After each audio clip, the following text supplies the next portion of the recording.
प्रिय भक्तों और श्रोताओं, हमने पार्वती खंड में देखा कि कैसे आदि शक्ति ने कठोर तप से शिव को पाया और कैसे कुमार कार्तिकेय के जन्म से तारकासुर का अंत हुआ। लेकिन क्या आपको लगता है कि असुरों का विनाश इतना आसान है?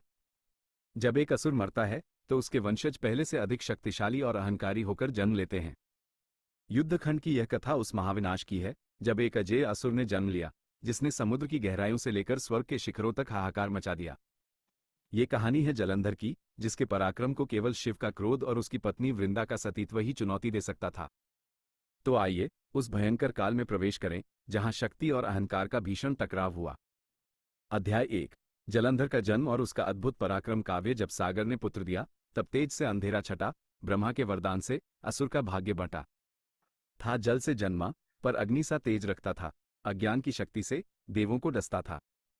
कथावाचक की शैली में कहानी। प्रिय श्रोताओं, ये कथा समुद्र मंथन के बाद शुरू होती है।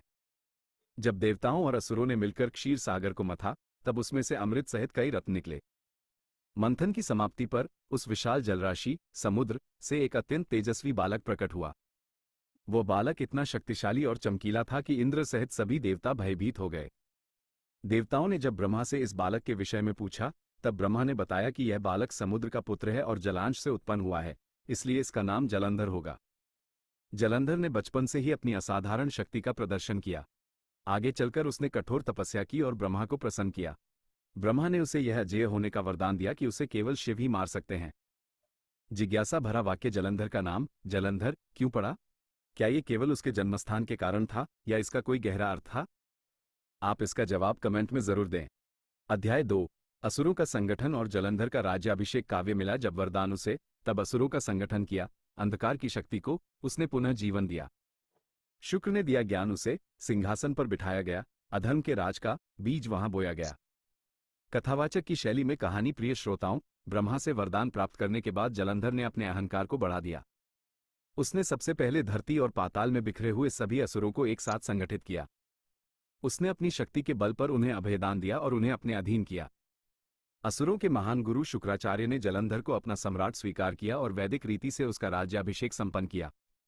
जलंधर अब केवल एक वीर नहीं, बल्कि असुरों का चक्रवर्ती सम्राट बन चुका था। उसने अपनी राजधानी के लिए अत्यंत सुंदर और विशाल नगरों का निर्माण कराया, जो स्वर्ग को भी मात देने वाले थे। उसकी विशाल सेना और अखंड बल की चर्चा तीनों लोकों में फैल गई। जिज्ञासा भरा वाक्य। जलंधर को असुरों का सम्राट बनाने में किस महान गुरु ने सबसे अहम भूमिका निभाई थी? आप इसका जवाब कमेंट में जरूर दें। अध्याय 3। जलंधर द्वारा तीनों लोकों पर अधिकार। काव्य। शक्ति को जब मिला घमंड, तब अधिकार का संग्राम हुआ, देवों का स्वर्ग छीना, पुण्य का काम हराम हुआ। इंद्र की सेना हारी, त्रिलोक कांपने लगे, अंधकार के शासन में सब देवता भागने लगे। कथावाचक की शैली में कहानी। प्रिय श्रोताओं, राज्याभिषेक के बाद जलंधर ने अपना पहला लक्ष्य तय किया, देवताओं के स्वर्ग पर अधिकार करना। उसने अपनी विशाल और अजेय सेना के साथ स्वर्ग लोक पर आक्रमण कर दिया। देवराज इंद्र ने अपनी पूरी शक्ति और सेना के साथ जलंधर का सामना किया। देवताओं और असुरों के बीच एक भयंकर और रोमहर्षक युद्ध हुआ, परंतु ब्रह्मा के वरदान और जलंधर के अपूर्व पराक्रम के सामने देवताओं की शक्ति टिक नहीं पाई।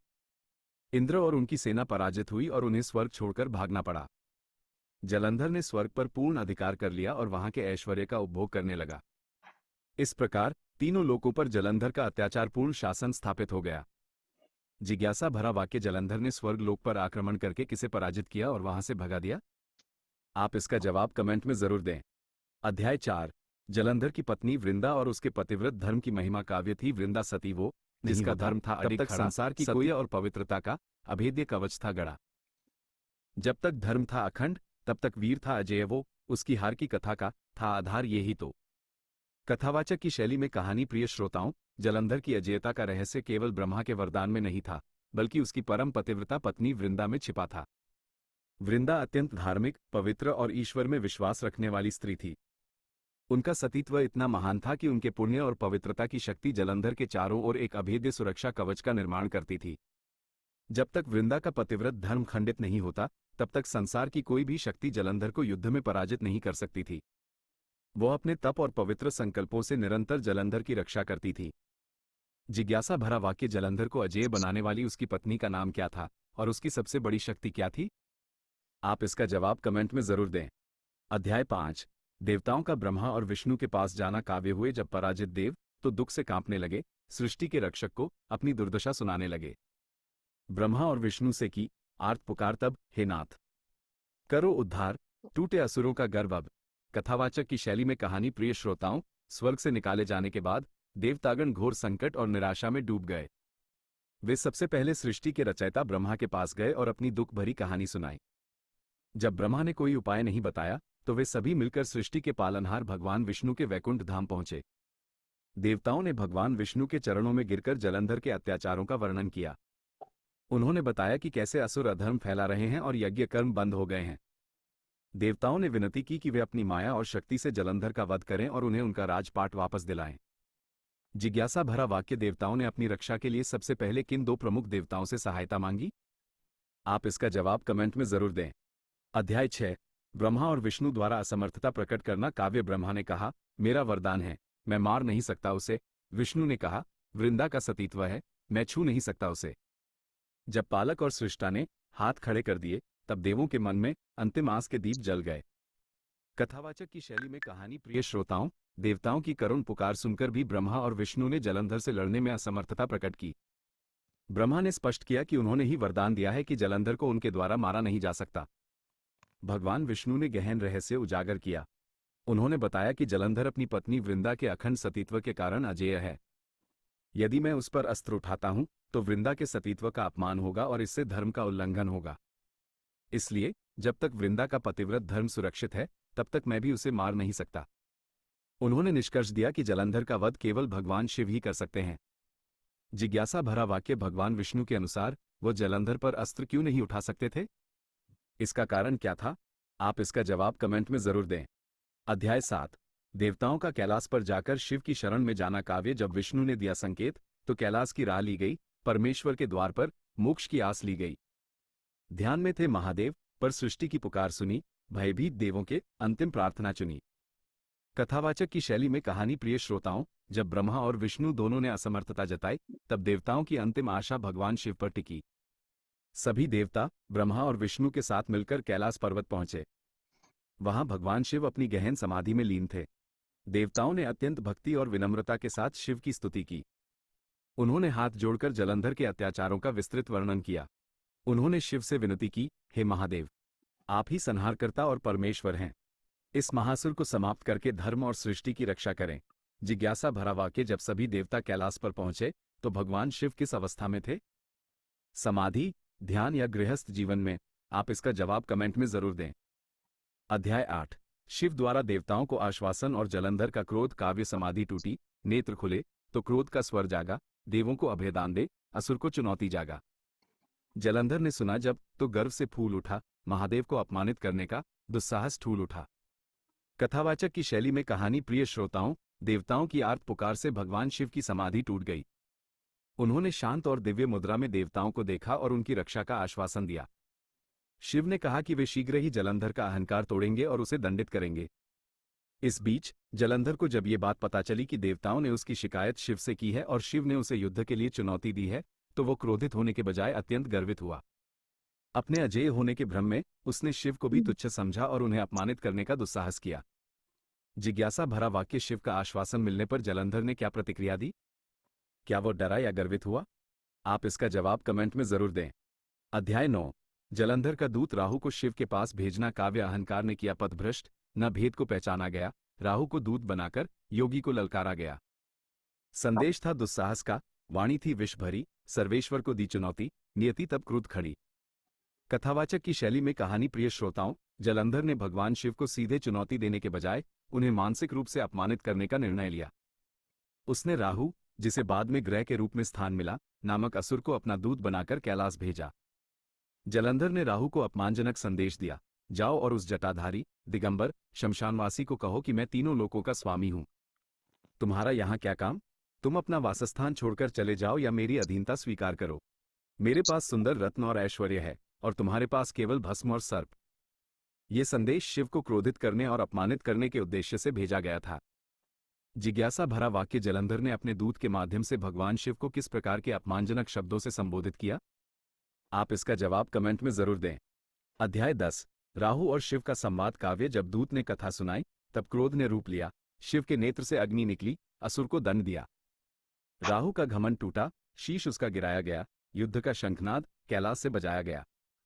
कथावाचक की शैली में कहानी प्रिय श्रोताओं, राहु कैलाश पहुंचा और जलंधर का अपमानजनक संदेश भगवान शिव को सुनाया।